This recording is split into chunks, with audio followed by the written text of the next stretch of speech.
이명록입니다. 예, 토요일이고요. 이번 한 주는 좀 잔잔한 한 주였죠. 전체로 분위기가. 그러니까 크게 변동이 심하거나 뭐 큰 뉴스가 나오거나 이런 상황이 아닌 듯 보여요.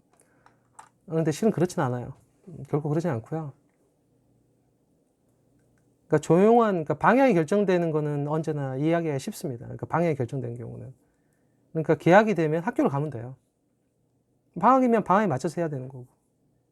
근데 그 사이 어정쩡하게 끼어 있는 순간에는 항상 어렵습니다. 예를 들어 봄방학 같은 경우 되게 어정쩡하죠. 그러니까 잠잠하다는 거는 변화를 품고 있다는 말하고 똑같아서 그 잠잠한 시기에 이제 물밑을 볼 수 있어야만이 변화가 왔을 때 이제 덜 다칠 수 있겠죠. 이제 뭐 더 이로운 것을 취하는 거는 그 다음 문제고요. 일단 안 다쳐야 이로운 걸 취할 거 아니에요. 그래서 지금 겉보기에는 되게 평온해 보이지만 상당히 많은 큰 힘들이 지금 물밑에서는 충돌하고 있고 각자의 계산법에 따라 움직이고 있고 엄청나게 많은 변화들이 있어요. 개인적으로는 격렬하게 뭔가 안 좋아지거나 좋아지는 상황보다는 이런 상황에 더 많은 공력이 필요하다고 생각이 들어요. 실은 전 그렇고요. 그래서 실은 이번 주에도 굉장히 중요한 부분들을 많이 점검을 해야 됩니다. 그러니까 보이지는 않지만 실제 해류가 존재하는 것처럼 그 해류의 방향이 바뀌는 부분도 있어요, 지금. 일단 평온했다고 말을 했으니까 평온했던 거를 가만 보면은 일단 현재는 지금 어닝 시즌 지나고 있죠. 그러니까 3분기 기업 실적들이 이제 나오는 상황이죠. 근데 이거는 보이지 않더라도 알 수 있는 부분이 뭐냐면은 중국과 관련된 미국 기업들의 실적이 좋긴 어려울 거예요. 안 봐도 뻔하게. 당연히 중국도 이제 관세를 올렸을 테고 미국 기업은 실적이 좋기 어려울 테고요. 그래서 캐터필라 같이 중장비 업체, 거기에 특히 미국, 중국이 이제 대규모 건설 부양을 지금 하지 않고 있는 상황이기 때문에 당연히 캐터필라 같은 경우는 실적 좋기가 어려울 거예요. 이렇게 정해진 어닝 시즌을 지나고 있고요. 이제 다음 주도 어닝이 계속 발표되겠죠. 이제 기업들 실적이. 자, 이거는 이제 정해진 길들이고요. 지금 우리한테 굉장히 중요하게 다가오는 거는 다음 주에 FOMC가 있는데 미 연준이 과연 기준금리를 인하시켜 줄 것인가에 대한 그런 문제예요. 이거는 지금 굉장히 복잡한 인과율에 의해서 지금 많은 논의가 있을 거예요. 지금 간단한 상황이 절대 아니에요. 그냥 된다 안 된다 이렇게 대충 때려 말할 수 있는 상황이 전혀 아니고요. 미 연준이 걸려있는 외통수에 대한 이해를 해야 되고요. 또 메비우스의 띠처럼 국채하고 미 증시하고 기준금리랑 이렇게 얽혀 있습니다. 여기 레포 거래라는 게 들어와 있고요. 그럼 왜 해야 되는가? 도대체 상황은 어떻게 되는가? 시나리오도 많이 점검을 해야 되고 굉장히 민감하고도 어려운 부분이에요. 굉장히 어려운 부분이고 민감한 부분입니다. 그리고 이거를 이해하지 못하면은 앞으로 이제 기준금리가 어떻게 될 것이냐, 그 다음에 뭐 투자자 입장에서 미국 증시가 어떻게 될 것이냐 이런 부분에 대해서 그때 이제 변화가 있을 때나 이제 따라가야 되는 그런 상황이 될 테고요. 그러니까 이거는 굉장히 민감하고 어려운 얘기가 될 거예요. 오늘은 이제 특히 이제 뒤쪽에서 얘기해야 될 거는. 그리고 이제 중요한 게 1차 협정문이 체결될 거냐의 문제죠. 3주의 시간이 주어졌었고요. 11월 셋째 주 정도 되나요? 둘째 주 말 정도에 그때 이제 에이펙 회의가 있죠. 칠레에서. 그때 이제 트럼프 대통령하고 시진핑 주석이 만나서 1차 협정문에 사인을 할 거냐. 뭐 이런 체결에 대한 기대감 부분이요.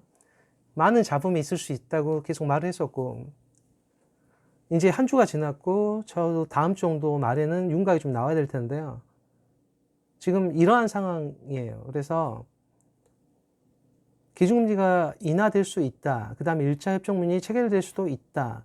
그리고 어닝은 그렇게 막 썩 좋다고 할 수가 없어요. 현재 상황이. 이런 상황에서 금요일 날 미국 증시가 꽤 괜찮은 편을 보였죠. 다들 지금 전고점에 대기하고 있는 상황이에요. 그래서 뭐 말 그대로 기준금리가 내려가고 1차 협정문이 체결이 된다면 전고점을 강하게 뚫을 테고요.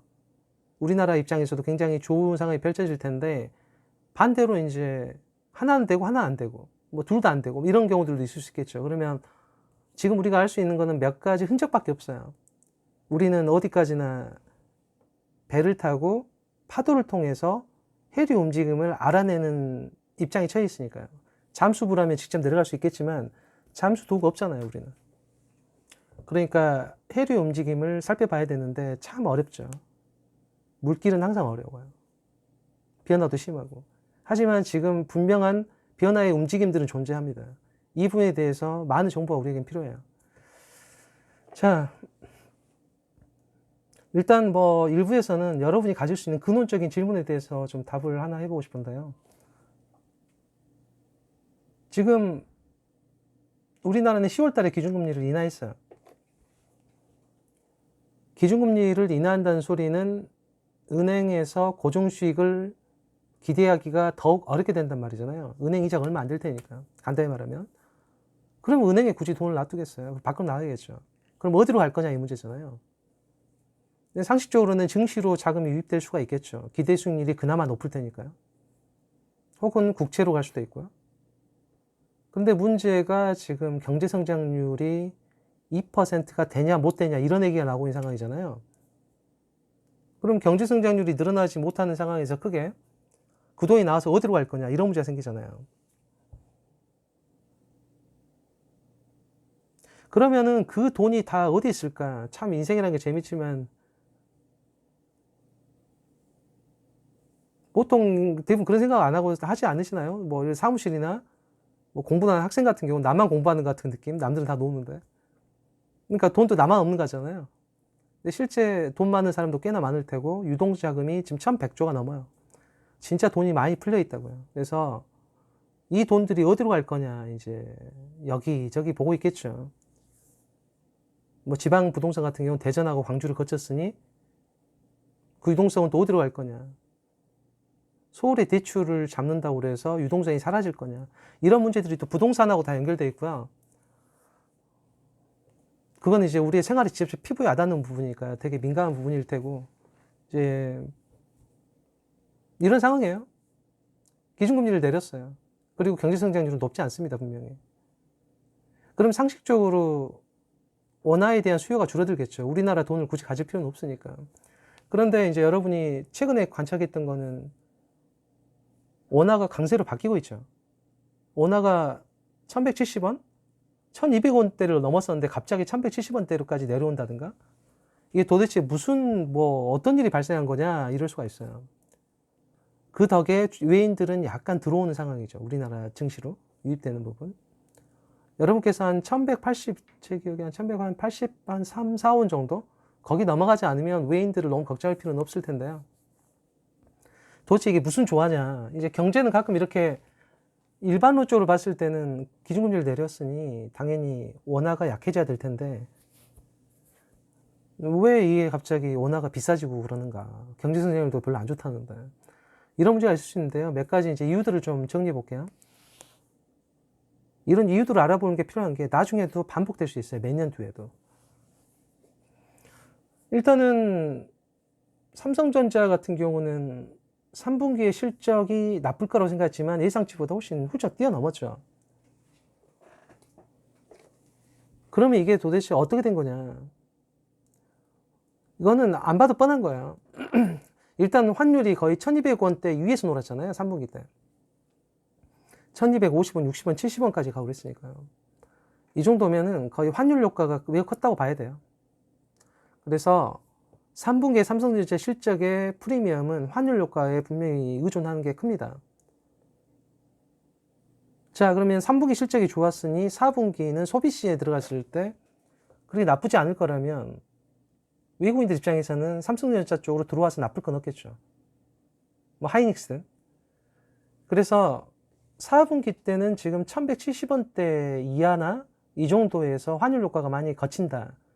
그럴 때 4분기에 삼성전자 실적은 어떻게 될 거냐.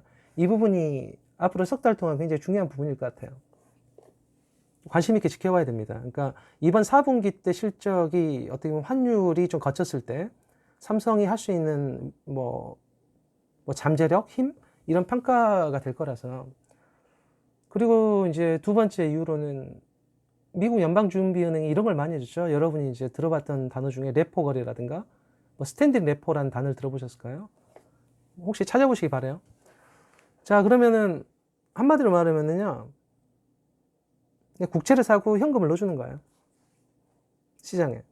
왜 넣어줬을까? 이게 굉장히 복잡한 얘기예요. 왜 넣어줬을까? 그럼 넣어준다면 규모는 얼마고 언제까지 넣어줄 것이냐? 그러면 지금 이 상황이 언제까지 지속돼야 되느냐? 그럼 이게 좋은 거냐? 안 좋다면 미국 연방준비은행을 뭘 어떻게 해야 되는가? 이게 이제 기준금리, 증시, 그 다음에 국제시장이 3층석 탑이 어울려갖고 만들어내는 그런 조화거든요. 지금 우리는 그거를 정확히 이해하고 있어야 돼요. 자, 일반적으로 간단히 말해서 미국 시중 은행들 사이에 유동성이 별로 없어요. 돈이 별로 안 남아있어요. 그러니까 이 돈을 넣어줘야 돼요. 미 연준이. 그래서 넣어줬어요. 그러니까 달러가 많이 풀렸겠죠. 그럼 달러 인덱스가 떨어졌겠죠. 달러 값이 싸졌을 테니까. 그러면 달러가 평가절하, 즉 달러가 싸졌을 거잖아요. 그러면은 그 반대편에 있는 우리나라는 어떻게 되는가? 여기에 엔화가 또 약세죠. 왜 그러죠?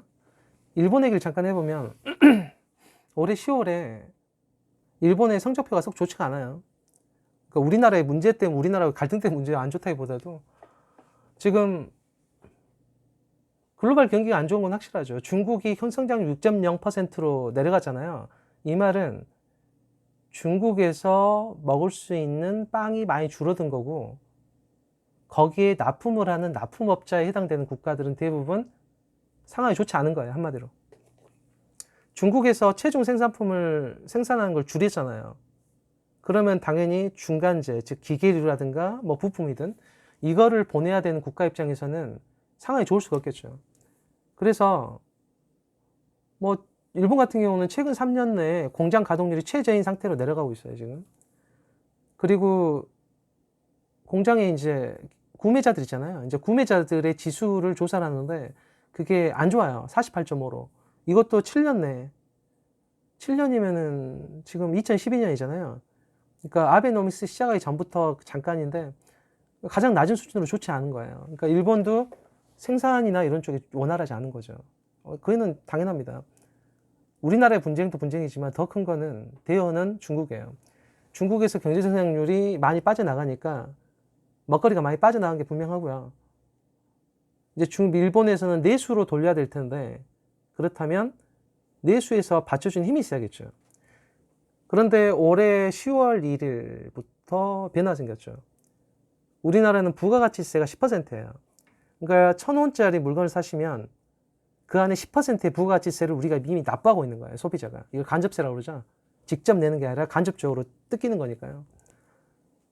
근데 일본은 원래 이 간접세에 해당되는 부가가치세죠. 이게 바로 소비세라고 그래요. 물건을 살 때 소비세가 붙는다고요.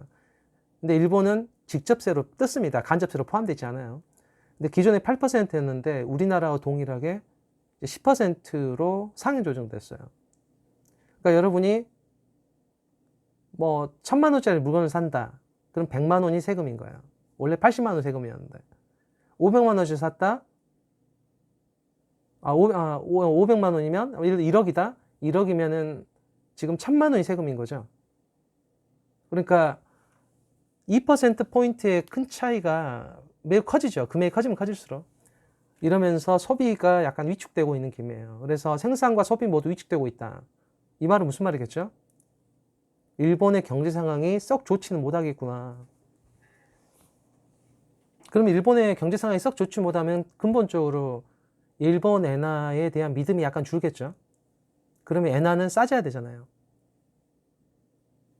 그래서 달러화도 싸지고 있는 상황이고 엔화도 싸지고 있죠. 그 다음에 유럽도 한번 볼까요? 유럽도 브렉시트 문제로 시끌시끌하고 지금 유럽 중앙은행은 마이너스 금리를 설정할 정도로 은행에 돈을 갖고 오지 말고 제발 밖에다 써달라 이렇게 요구하는 상황이잖아요. 그만큼 유럽은 지금 실물 경기가 좋지가 않아요. 독일도 지금 많이 위축되고 있는 상황이고 그러니까는 유로화도 썩 좋지 못하죠. 그 반대 급부로 남아있는 게 이제 엔화하고 그러니까 위안화하고 원화거든요. 그래서 지금 원화가 상당히 그러니까 결국 미 연준이 시작한 유동성 공급책에 의해서 달러가 싸지면서 경기가 좋지 않은 일본, 유럽이 붙었죠. 이 삼총사 붙게 되면서 반대편에 있는 위안화하고 지금 원화가 상대적으로 밀려가는 상황이에요. 우리 경제 상황과 무관하게. 예, 그렇게 생각하셔도 괜찮을 것 같아요. 네, 세 번째 이유로는 이머징 마켓 자체가 다 저금리예요. 지금은 저금리 기조로. 인도은행도 5번, 올해만 들어도 5번째 지금 기준금리 내렸죠. 그래서 전체로 저금리 기조. 그러니까 통화들이 대부분 싼 편이에요. 그리고 이제 노딜 브렉시트가 이제 뭐 없을 듯한 느낌 연장되면서 뭐 이런 상황이라서 이제 위기가 좀 줄어들고 있고, 그다음 미국의 어닝 시즌이 썩 좋지 않기 때문에 외국 쪽으로 좀 가려고 하는 달러 자금들이 생길 수가 있고요. 그리고 미중 1차 무역협정문이 기대가 되고 있는 상황이죠, 지금은. 그러면 중국한테 매우 좋은 거잖아요. 중국한테 좋으면 위안화는 절상돼야겠죠. 비싸져야 되잖아요. 왜냐하면 중국의 4분기가 좋아질 수 있으니까요. 그러면 중국에 묻어가야 되는, 즉 중국의 수출을 통해서 많이 먹고 살아야 되는, 절대 기억해야 돼요. 우리나라는 내수가 매우 취약해요. 우리나라는 수출로 먹고 사는 나라인 게 분명하고요. 수출이 위축되면은 당연히 상황이 좋아지기가 어렵습니다. 특히나 우리는 기축통화가 아니기 때문에 수출이 꺾이게 되면 두고두고 피곤하고 힘들어질 수 있어요. 그러니까 이거는 부정할 수 없는 현실이고 앞으로도 그렇게 될 거기 때문에 수출 관리는 참 중요하고요.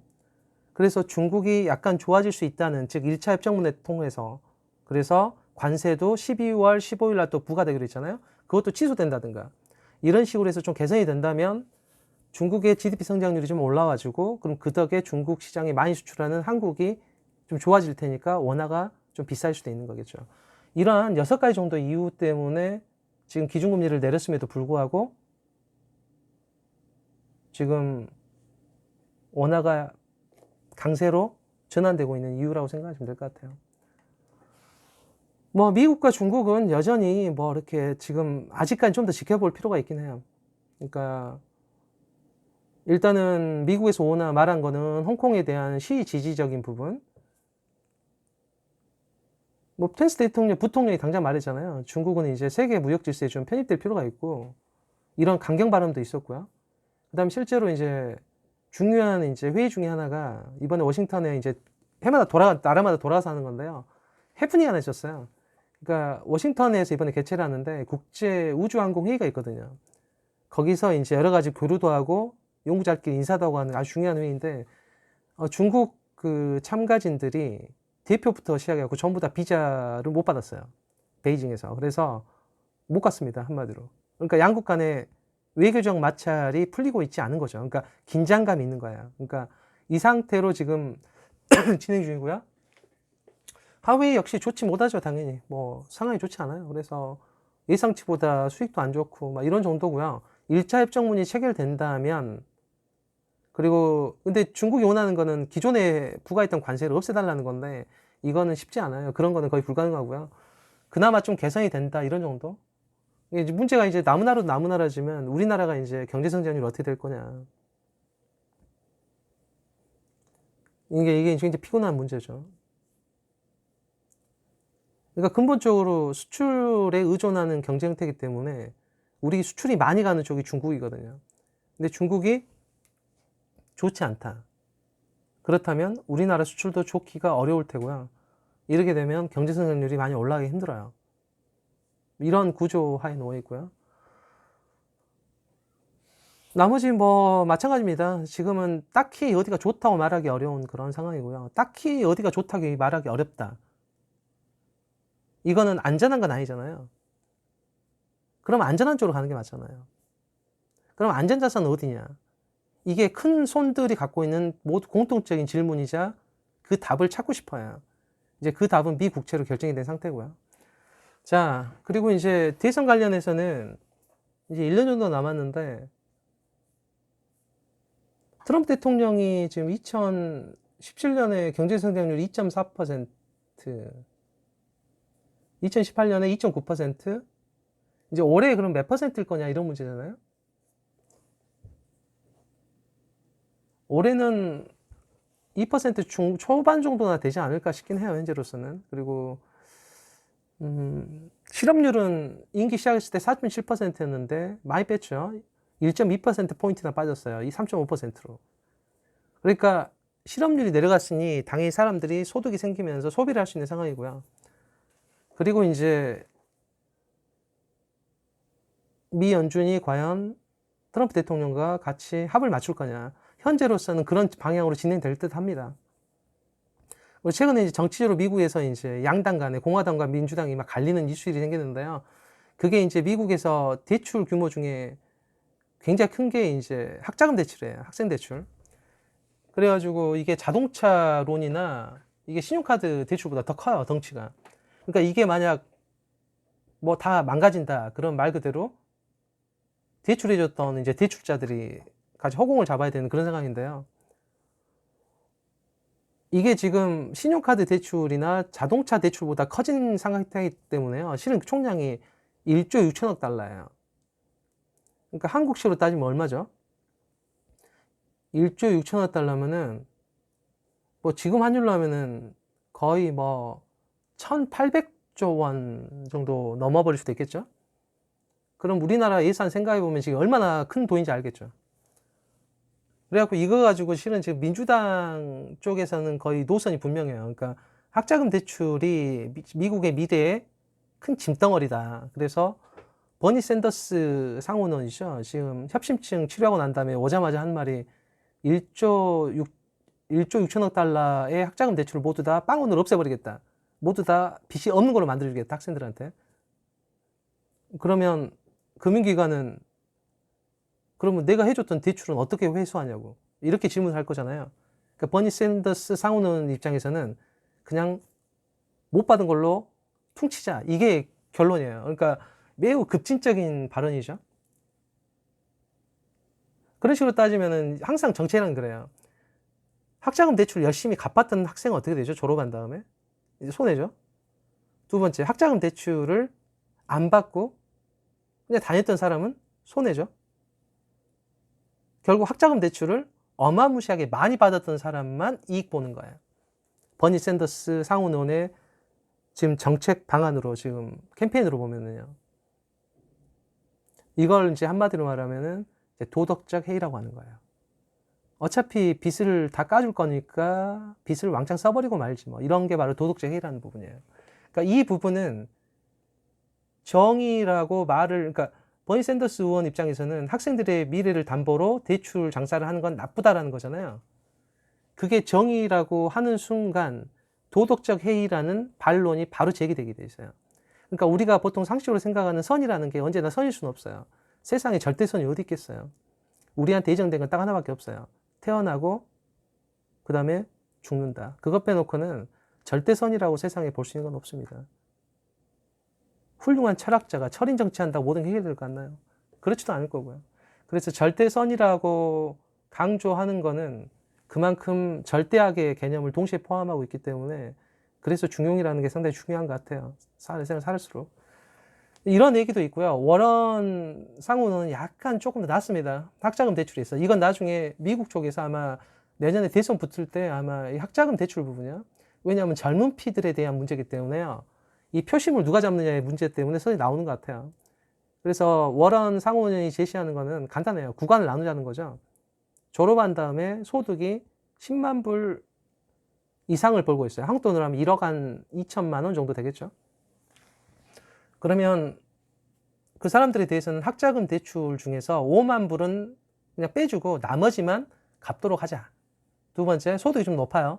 10만 불에서 25만 불 구간의 소득을 얻고 있는 졸업생들은 10만 불, 한국 돈으로 하면 1억 2천만 원 이상의 소득만을 대상으로 재밌죠? 3불의 소득에 1불의 면책을 주자.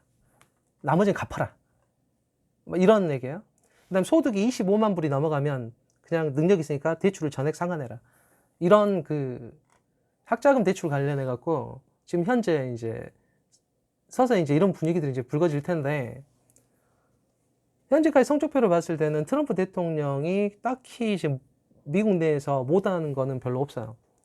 경제 성장률이 지금 올해가 이제 어떻게 나올지가 문제인데 실업률 자체가 워낙 개선이 많이 돼 갖고요. 그 다음에 미국 부동산 시장이 괜찮은 상태고.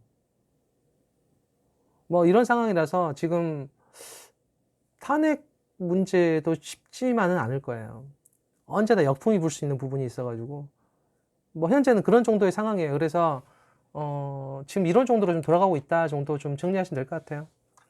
자, 1분 이 정도로 할게요.